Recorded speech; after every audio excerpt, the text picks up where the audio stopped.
नमस्कार दोस्तों। ESIC UDC के बारे में बता रहे हैं। जो ये पोस्ट है वो हरियाणा रीजन से है और इसमें जो आप है UDC के लिए 96 पोस्ट है और स्टेनो के लिए 13 और MTS के लिए 76 है और अलग अलग कैटेगरी वाइज है, वो आप देख सकते हैं इसके अंदर। और जो UDC स्टेनो और MTS 3 पोस्ट के लिए आप अप्लाई कर सकते हैं। और इसमें जो UDC है, UDC के लिए जो एजुकेशन क्वालिफिकेशन है वो आप है उसमें ग्रेजुएट होने चाहिए किसी डिग्री में, BA BTech BSc MSc कुछ भी हो, आप ग्रेजुएट होना ज़रूरी है। और इसके अंदर कंप्यूटर की जो नॉलेज है वो भी ज़रूरी है।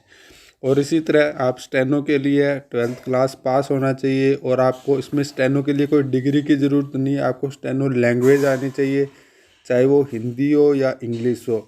और उसमें 10 मिनट @ 80 वर्ड 1 मिनट में लिखने होंगे। और इसी प्रकार जो MTS है उसके लिए एजुकेशन क्वालिफिकेशन मिनिमम 10th पास होनी चाहिए और आगे आप ग्रेजुएशन जो भी हो वो अप्लाई कर सकते हो।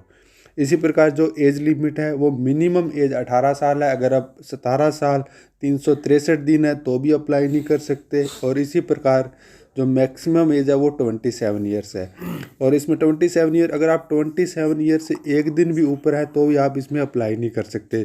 जो ये एज काउंट है वो 15 फरवरी 2022 से हो गई। और जो इसी प्रकार MTS में है वो मिनिमम 18 और मैक्सिमम 25 ईयर्स है। तो और जैसे आपको अगर आपको कोई फिर भी कोई डाउट रहता है तो आप मुझे नीचे कमेंट बॉक्स में लिख सकते हैं। और आप जो देख सकते हो इनमें जो SC ST OBC PWD और एक्स सर्विसमैन, इनके लिए एज रिलैक्सेशन दिया हुआ है और जनरल के लिए कोई एज रिलैक्सेशन नहीं है। और आगे देखो इसमें आप अप्लाई है और जो अप्लाई की जो स्टार्टिंग डेट है वो 15 जनवरी 2022 से स्टार्ट हो जाएगी और क्लोजिंग डेट 15 फरवरी 2022 तक हो जाएगी। ये तो सेम है, आपको जो फिल करना है फोटोग्राफ, सिग्नेचर, लेफ्ट थंब और जो ये डिक्लेरेशन है वो आप देख सकते हैं आई कॉलम नंबर 4 में देख सकते हैं आप। और इसी प्रकार आपको और जानकारी देते हैं। हाँ, इसका जो फीस स्ट्रक्चर है देखिए, SC और ST PWD जो कैंडिडेट हैं वो फीमेल कैंडिडेट या एक्स सर्विसमैन कैंडिडेट, उनकी जो फीस स्ट्रक्चर है वो 250 रुपये पर कैंडिडेट, मतलब आप अपना फार्म भरेंगे तो 250 रुपये लगेंगे। और आपको ये 250 फीस है वो रिफंडेबल भी है और रिफ़ंड आपको तब होगा अगर आप फेज़ 1 का जो है वो एग्ज़ाम में अटेंड होंगे या प्रेजेंट होंगे तो आपको जो रिफ़ंड होगा। और जो रिफ़ंड होगा वो मतलब जैसे कि अगर 250 है तो बैंक चार्ज काट के 10-20 रुपये, 10 रुपये या जितने भी है उसके बाद आपको रिफ़ंड हो जाएगा। और जनरल कैटेगरी के लिए उनके लिए कोई रिफ़ंडेबल नहीं है, वो 500 रुपये आप दे फिल कर 500 रुपये है उनकी फ़ीस।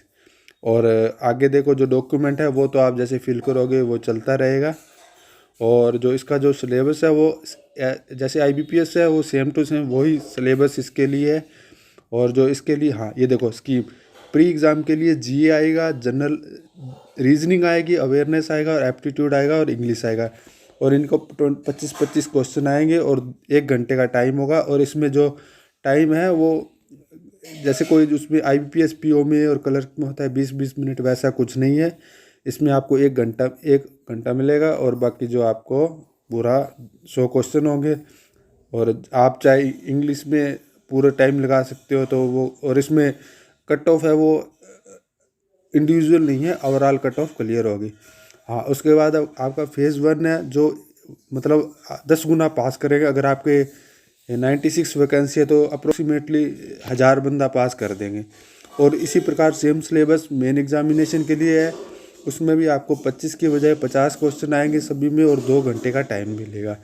हाँ, और ये जो प्री क्वालिफाई करने के बाद आपको जो फिर आएगा मेन में क्या होगा, मेन में भी आपकी इंडिविजुअल क्वालिफाई आएगी, सब्जेक्ट वाइज जो होगा इसमें भी ओवरऑल होगा। जैसे IBPS क्लर्क में होता है, PO में होता है, वैसे नहीं होगा। और जो इसमें जो कैंडिडेट है वो 5 गुना में बुलाएंगे और वो उन 5 गुना में वही बुलाएंगे जिनका उनका होगा स्किल टेस्ट कंप्यूटर पे। और वो आपको कंप्यूटर टेस्ट अप्रोक्सीमेट रिजल्ट के 20 या 25 दिन बाद आता है और वो हो जाएगा। तो इसमें आपको जो स्किल टेस्ट है उसमें आपको ये प्रिपेयर करना पड़ेगा 2 पावर पॉइंट, ये मतलब आपको दे देंगे तो वहाँ पे अपने हिसाब से उनको जो मिनिमम 17 या 20 नंबर चाहिए होते हैं। सिर्फ क्वालिफाई नेचर का है, इसमें कोई ना तो मेंस वाले नंबर ऐड होंगे ना ये बात। अगर आपके मेंस में अगर आप ओवरऑल टॉप करते और ये क्लियर नहीं करते तो भी आप इससे बाहर हो जाओगे। ये सिर्फ जो है वो क्वालिफाइड नेचर का है। और उसके बाद जो मेरिट लिस्ट लगेगी उस हिसाब से आपका सिलेक्शन हो जाएगा।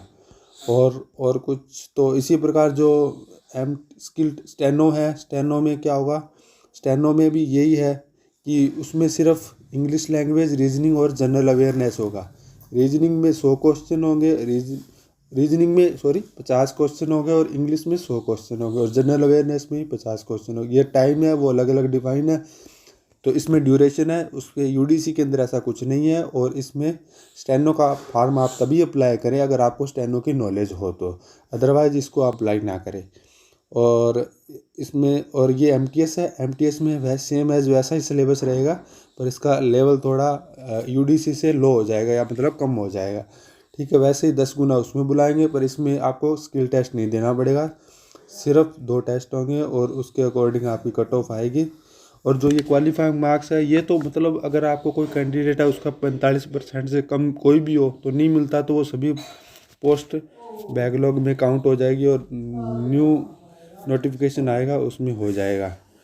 और तो बस यही है दोस्तों, ये पूरा आप नोटिफिकेशन आप पढ़ सकते हैं, आपको डिस्क्रिप्शन में दे देंगे इसका लिंक, आप इसको पढ़ लेना। और फिर भी अगर कोई क्वेरी है ESIC UDC के रिगार्डिंग तो आप कमेंट बॉक्स में लिख सकते हो और पूछ सकते हो। और थैंक यू दोस्तों।